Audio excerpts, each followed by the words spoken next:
दोस्तों, क्रिकेट के इतिहास में हम सब ने एक से एक बेहतरीन कैचेस देखे हैं, लेकिन क्या आपने कभी एक ऐसा कैच देखा है जहां प्लेयर के एक हाथ में केला हो और दूसरे हाथ से उसने कैच पकड़ लिया हो? Strange, right? लेकिन ऐसा हुआ है। कब की है यह बात, आइए जानते हैं आज के इस वीडियो में। नमस्कार, मैं हूं Puneet Powani and welcome to RVCJ sports.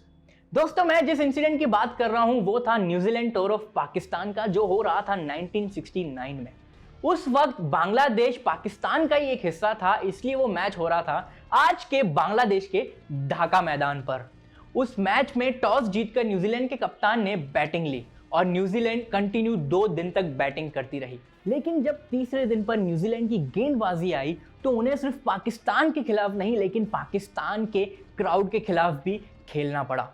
क्योंकि वो फाइनल डिसाइडर मैच था, तो पाकिस्तान के क्राउड ने सोचा कि हम न्यूजीलैंड के खिलाड़ियों को वर्बली डिस्ट्रैक्ट करने की कोशिश करेंगे ताकि वो अपना बेस्ट ना दे सके। तो जब भी कोई फील्डर बाउंड्री में फील्डिंग करने आता तो वहां से क्राउड उनको वर्बली कुछ ना कुछ बोलता रहता ताकि वो डिस्ट्रैक्ट हो जाए और उनकी परफॉर्मेंस में खलन आ जाए। लेकिन न्यूजीलैंड प्लेयर्स पे इसका कुछ असर नहीं हुआ, बल्कि उनकी परफॉर्मेंस वहां पर और अच्छी होने लगी। लेकिन पाकिस्तान का क्राउड वहां पर बिल्कुल नहीं रुका।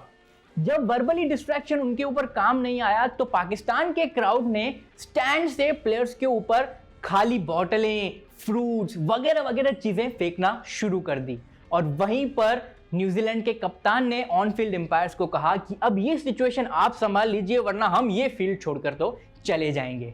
ऑन फील्ड अंपायर की वार्निंग के बाद क्राउड कुछ देर के लिए तो चुप रहा, लेकिन 10-12 ओवर के बाद जब न्यूजीलैंड के कप्तान ने उनके एक बेहतरीन फील्डर यानी कि ब्रूस मरे को थर्ड मैन पे फील्डिंग करने के लिए भेजा, तब बॉलिंग कर रहे थे डेल हेडली। और वहीं टाइम पर स्टैंड से एक उड़ता हुआ केला ब्रूस मरे के कंधे पे आकर गिरा, और वो टाइम पर ब्रूस मरे ने वो केला उठाया और कुछ ऐसा हुआ जो किसी ने सोचा भी नहीं था। ब्रूस मरे पिच की तरफ वो केला एक हाथ में लेके भागते रहे, और उस टाइम पर न्यूजीलैंड के कप्तान ने जब ये देखा तो उन्होंने चिल्लाया बॉलर की तरफ कि रुक जाओ, गेंद मत डालो। लेकिन बॉलर का शायद से ध्यान ही नहीं था और उन्होंने लेंथ बॉल डाल दी। क्योंकि लेंथ बॉल आई तो पाकिस्तान के आसिफ ने गली पे मारी, ये सोचकर कि वहां पर तो कोई फील्डर ही नहीं है। लेकिन ब्रूस मरे जो भागते हुए पिच की तरफ भाग रहे थे, उन्होंने एक डाइव मार के एक कैच पकड़ लिया और न्यूजीलैंड की पूरी टीम वो कैच को सेलिब्रेट करने लगी। लेकिन अंपायर्स को जब तक कुछ समझ आया, उन्होंने वो बॉल को डेड डिक्लेयर कर दिया। अब क्योंकि वो बॉल डेड डिक्लेयर हो गया तो पाकिस्तान के आसिफ को वापस बुलाया गया बैटिंग के लिए। यार, मेरे लिए तो ये इंसिडेंट काफी फनी है, लेकिन अगर आप किसी ऐसे फनी इंसिडेंट को जानते हो तो हमें कमेंट सेक्शन में जरूर बताना, और ऐसे ही वीडियोस के लिए फॉलो करना RVCJ स्पोर्ट्स को। जय हिंद।